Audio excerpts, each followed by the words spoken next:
On this momentous occasion, as we gather to celebrate the 60th birthday of Gabriel Suswam, a distinguished leader and visionary whose contribution to society have left an indelible mark, as we reflect on his remarkable journey, we recognize not only the milestones he has achieved, but also the values he embodies: integrity, dedication, and a profound commitment to public service.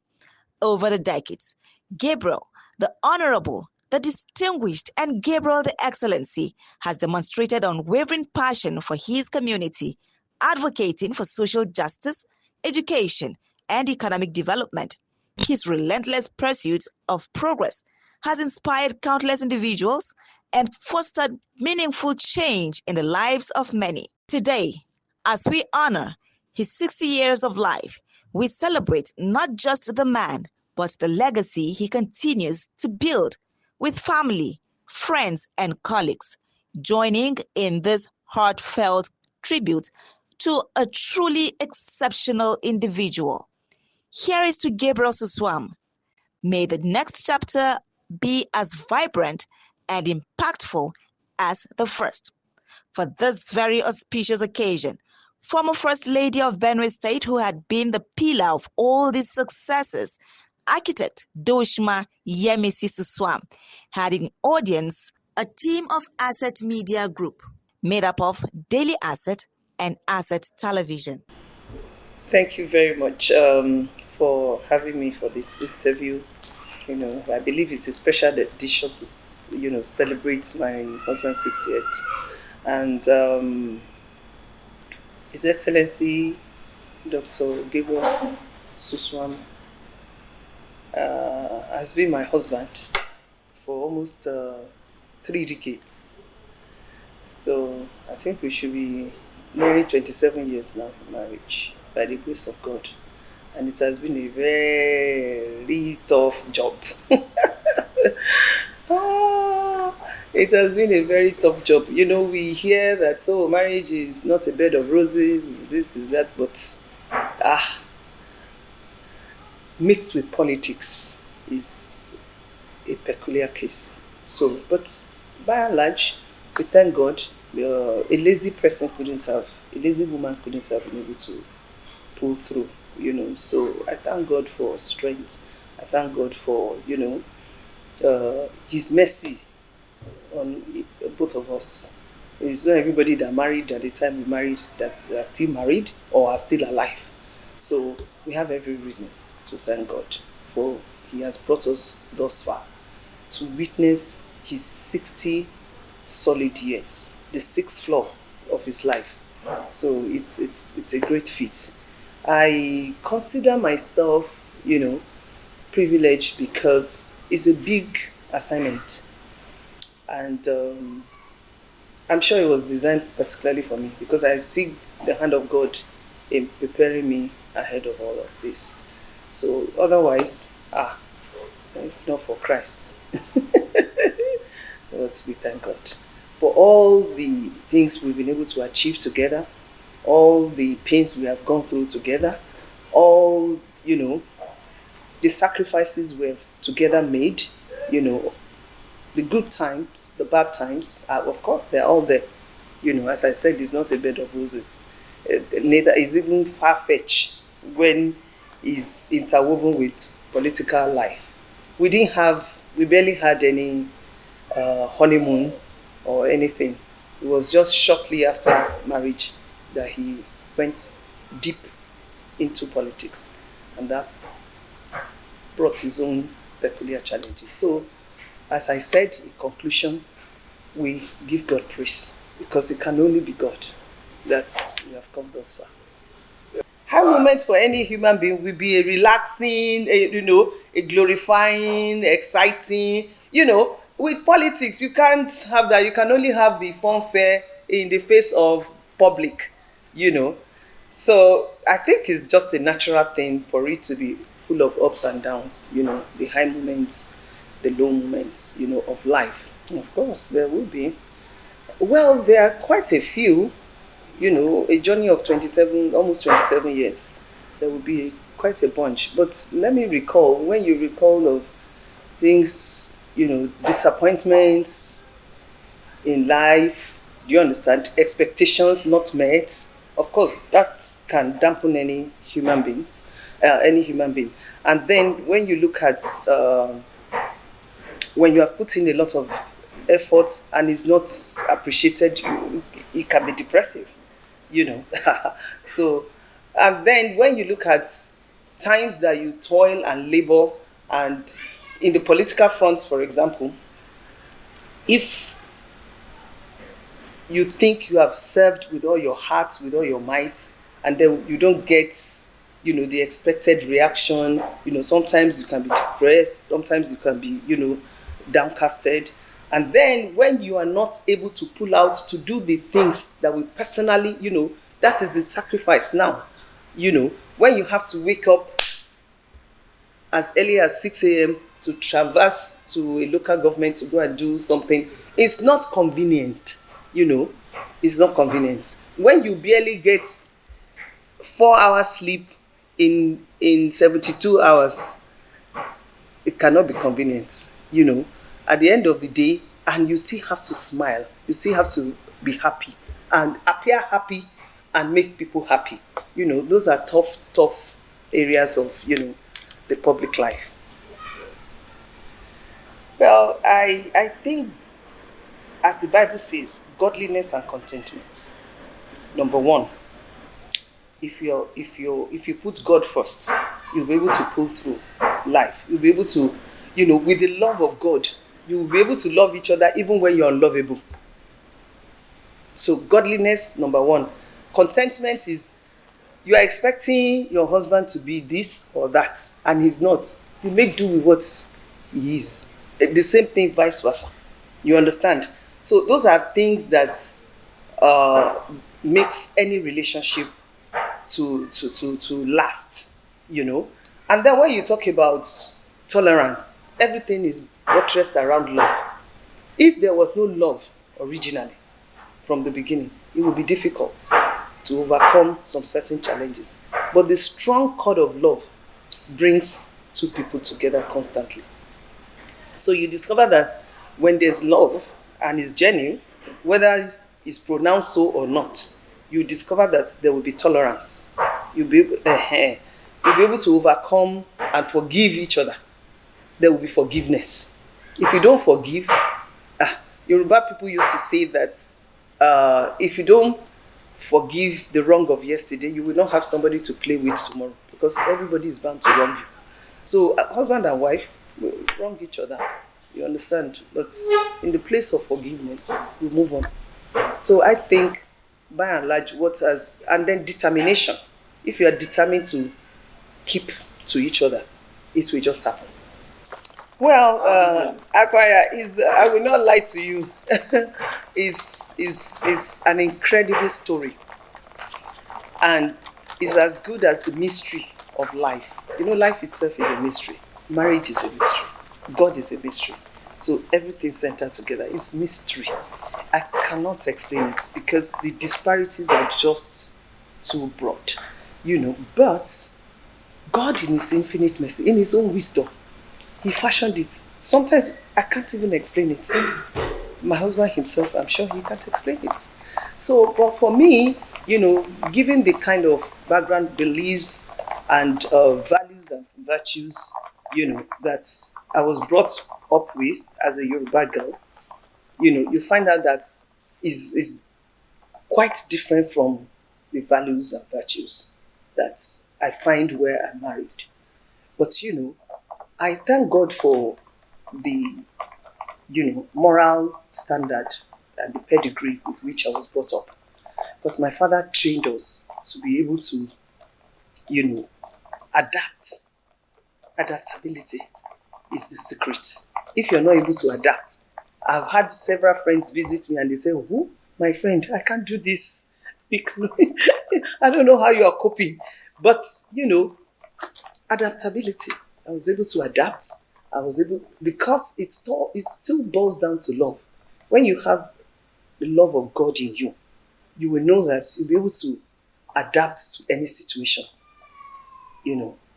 Let me give you an example. If you want to find a way to your husband's heart as a Yoruba girl, you kneel down. If a Yoruba man sees you on your knees, you've weakened him. But if I tell you, if you do that to my husband, it's like you are insulting him. He just feels like, oh my God, why is she on her knees? What is the meaning of this? It's ridiculous. You can't explain that. But you just have to understand each other. Culture varies. But you crippled him. Whatever you want, you will get it. It's the height of humility and submission to your husband as a Yoruba girl. That's a very simple example. But once I saw that, I found another way. What does it take to be? Thank God I have a lot of TV women friends. So, of course, I learn. And they don't even know that I'm learning from them. So, you see, I shouldn't actually tell you this. That's a question that is very pertinent. You know what I mean?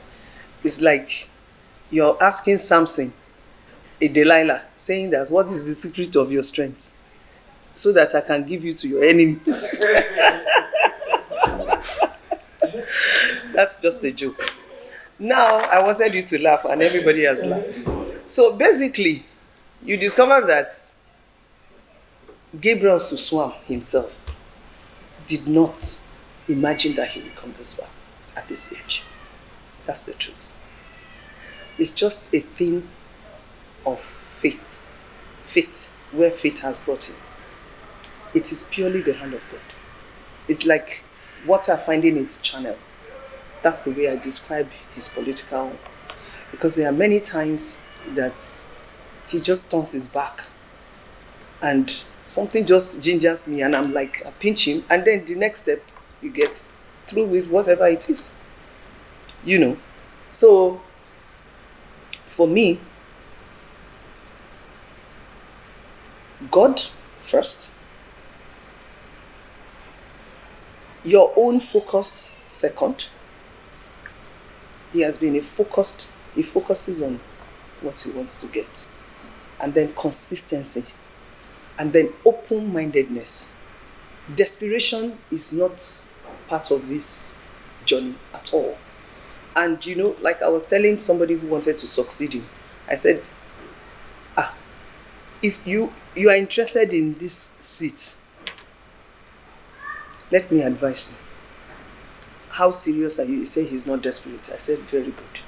That's what you need. If you are desperate, you make a moribund of your ambition. So, my husband has not shown that level of desperation. And that has worked for him over the years. The moment a leader wants to lead with all the desperate things, desperation is completely different from determination. If you are determined, it's different from being desperate. So, and there's a big margin. So he's determined. He's been determined. Each time he goes for office, we talk about it. Why do you want to do this? What do you think you can bring to the table that will be different from, any other person? And by the time we answer those questions, you find out that it drives us. And do you know, once God sees your intention, he just makes it work for you. Once your intention is in tandem with the will of God, it will happen. And I think that's the secret. Well, number one, the first phase of your question, who is Gabriel? Gabriel is a young man.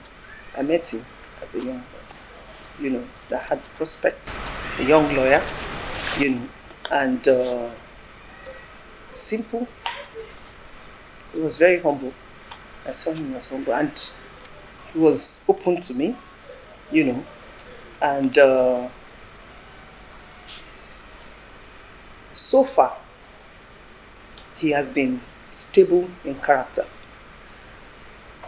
And if you ask me if I knew he was going into politics, if I was going to marry him, probably not at that time.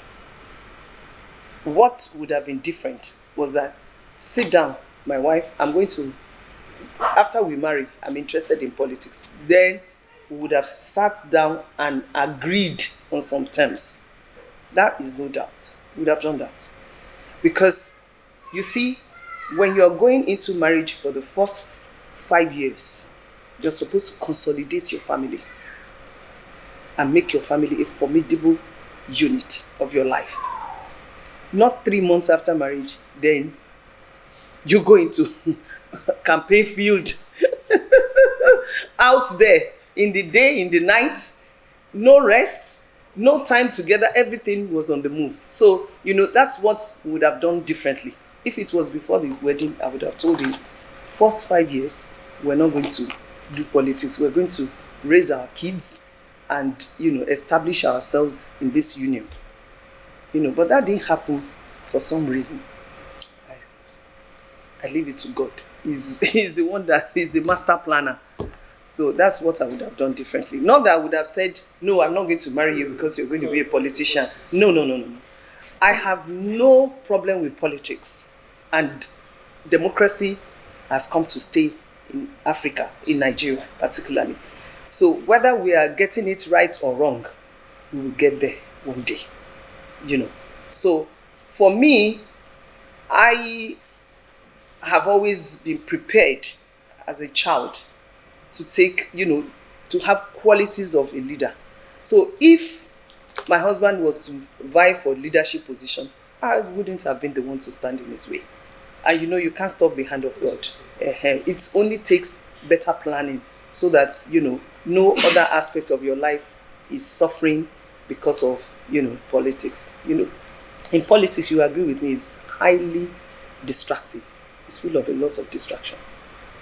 I want to celebrate you and jubilate and thank God for 10 years, 20 years, 30 years, 40 years, 50 years, 60 years. I've never ever joked with birthday celebrations. First, I was born like that. I was born into that. My father celebrated his birthday every year with all his kids and cake. So, for me, every opportunity I have to celebrate life, once you are alive, you have to celebrate. I don't play with it. I don't joke with it. And I put God in the center stage. Now, another thing is that 60 is peculiar. It's a landmark in one's life, and it helps you. Yes, it's a diamond jubilee. So you see, diamond jubilee. Jubilee means jubilation. So I would like to celebrate my husband, jubilating and celebrating life, celebrating health, celebrating achievements, celebrating impact, and celebrating, hope for a better tomorrow.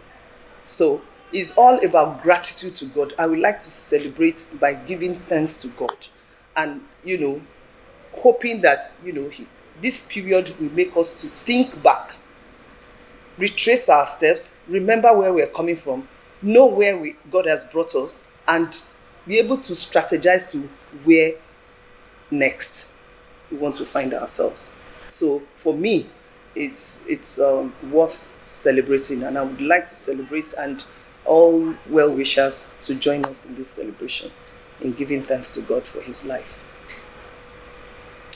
Well, thank you so much for identifying my NGO to have made impacts. I don't think I should be the one to judge myself in this aspect, in this regard. I have put in my effort. I have sustained the effort over the years. I think we registered that NGO in 2008. And by the grace of God, we're still waxing on, However, I would have loved to have expanded much more beyond where we are. But unfortunately, the circumstances, this, peculiar situations surrounding where we operate has kind of slowed us down, but we're on. For example, the 3 clinics of HIV/AIDS that we established since 2008 in 3 senatorial districts, they're still very functional. They're still making impacts. They've impacted a lot of lives around where they are located, and they're still making the impact still today. and we hear feedbacks of gratitude, appreciation because of lives that have been saved, because we handle opportunistic infection as well, surrounding the HIV clinics. Then you find out that in the area of our skills acquisition, we're still making waves there. We train people in different skills. Recently, we had to cease admitting students because we needed to renovate the headquarters in Makurdi. So I think the renovation is concluded before the end of this year, and then we can swing back into full action. The agro processing center is there. We can't take it from the society. It's there making impact in its own way. The unfortunate thing is the insecurity in Kasinala has made a lot of people to flee from that area, and the edifice that we put up there is still there, standing. It cannot be taken away from that locality. Whereas we're supposed to be processing yam, processing cassava, we started processing cassava until the insecurity situation took its toll. The challenge we have in that particular location is that you discover that they frustrate a lot of, even the people we trained. We trained people from that locality to be able to operate and process produce. You discover that they are discouraged. The neighboring people just keep jumping the fence, proliferating, taking parts of tractors, taking parts of tricycles, and all manner of things. So for now, that one is not, we're just trying to relocate the spices section because we make 7 different spices from that center. So we're trying to relocate it from there because the spices must be produced, and we have not stopped because we've started the process of exporting them. Unfortunately, the first batch we exported, the documents were not properly done, and so they were discarded. FDA will not close their eyes for any single lapse in your importation in America. It's only probably here that they import things and then find a way of making sure that it gets into the system. It was not possible. So we're going to redo the papers and make sure that we send them. But locally, people are consuming our spices from that center. So for now, we're still making waves. We're still doing what we're doing. It's still impacting in the society to the glory of God. The second aspect of your previous question gave back to this. The NGO impacted on the government in my husband's administration, in a great way. It sensitized the people. It engaged the people. Okay?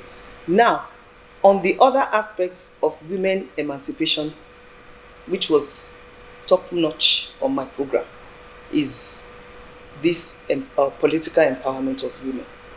You discover that at that time, Akwaya, you yourself recall that in the past, women were so shy prior to that time to come out.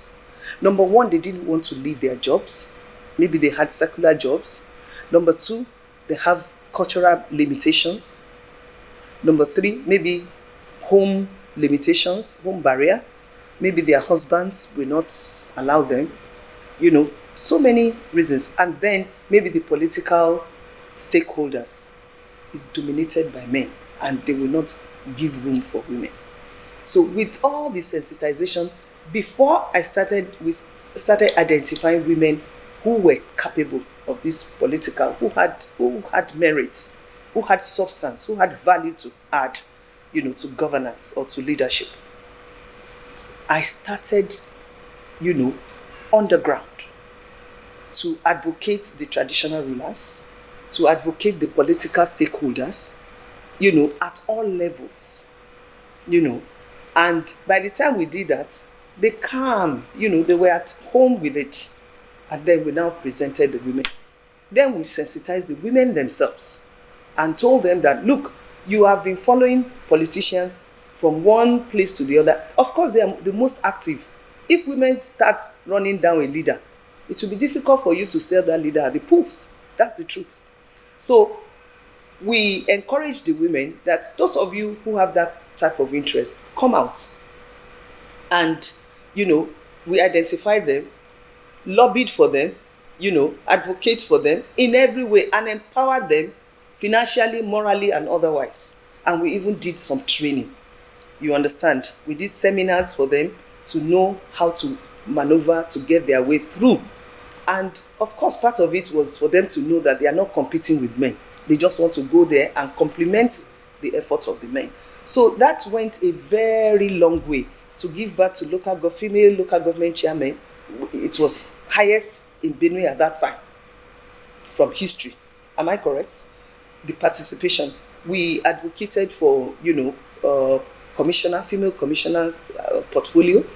We advocated, and we got quite a few advisors and the rest of them, and even head of agencies. I remember part of them was GM Water Board, was a female who, had the guts to even come out to say she wanted to stand for governorship election in Benue State. So we did all that, and even at the federal level, we pushed a lot of our women, and it gave us a new leaf. It turned a new leaf in the heart of the women at home. They began to have confidence, and boldness, courage, to be able to add value to nation building. Well, that question is pregnant, and I want to know what might have suggested that is probably misunderstood. If there are, activities going on that suggest that, maybe if you mention such activities, I'll be able to know whether he's misunderstood in that area. No, okay, the offices he has occupied, I believe he has been appreciated. I believe that, he has delivered on his mandate. He has left his mark. He has left his legacy. You understand? But if he naturally has political antagonists, no politician can boast of not having one. So, if it is concerning his future ambition, like he's trying to be PDP chairman, that's why I'm asking you specifically, is there anything that he took a step that you think that people misunderstood? Otherwise, I cannot begin to suggest that people misunderstand him. So, for me, he has political rivals. He has political enemies for diverse reasons. They have their personal reasons. It's their personal opinion. So I wouldn't know if somebody is saying, okay, I'm fighting Suswam. This is my reason. Then I can say this person has misunderstood him or has understood him so well that he's even against it. Otherwise, I wouldn't know why his political opponents have decided to go on that against him or otherwise. You've answered the question. Thank you. I wouldn't know. Yeah. And I would really like to know. For me, my kind of politics, if I'm with you today, we're in the same camp, and you have done something that I think is wrong, or you are taking a stand that I cannot stand with you on that note, I would not fight you. We'll sit down on a round table and say, look, you're going this way, I want to go this way. That doesn't make us enemies. We can differ on policies, we can differ on, philosophy of life, we can differ in ambition. So, or you're looking for this, I'm also looking for it. I cannot step down for you, so go and find it your own way. I will find it my own way. You go your way, but you don't need to destroy each other. You don't need to be at each other's throats. Because when you do that as leaders, it shows you're a desperate leader. And a desperate leader will always look for destruction. It must be me, otherwise I will destroy it. That's not a good leader. Oh, well, I'm not a seer. But one thing I can tell you is that, and God has not shown me particularly that He's taking him in this direction. But I know that anyone who started when we started, 1998, and has come this far, contested, I think, 7 elections, and has won 5. I think I want to be an Angama lizard and nod my head and say, well, kudos. Because 5 over 7 is remarkable politically. And especially now that everybody wants to take political office by all means, by hook or by crook. So I think, by and large, God has been gracious to the Suswams. And if we're to look back, even if we don't have such opportunity again, what we have done is impactful. If the opportunity presents itself, oh yes, we are still willing to serve. As you said, 60 is a young age politically. We're still willing to serve. And thank God, the man is energetic. Myself, I'm energetic. We are very youthful. So I believe that the state where our country is now, it is good to step aside, ponder, okay? Assess the situation and let us see where the country is dwindling to. And we can only do that prayerfully and pray that it does not implode on every one of us. For us, we have sacrificed, we have labored, we have put in our best, our time, our youth, our energy, our resources, our intellectual, intellect. We have intellectually, impacted in one way or the other at all levels. So for us, we do not want to see a worse Nigeria from when we started. We want to see a better Nigeria. And whatever we can do to better this country, we're open to it.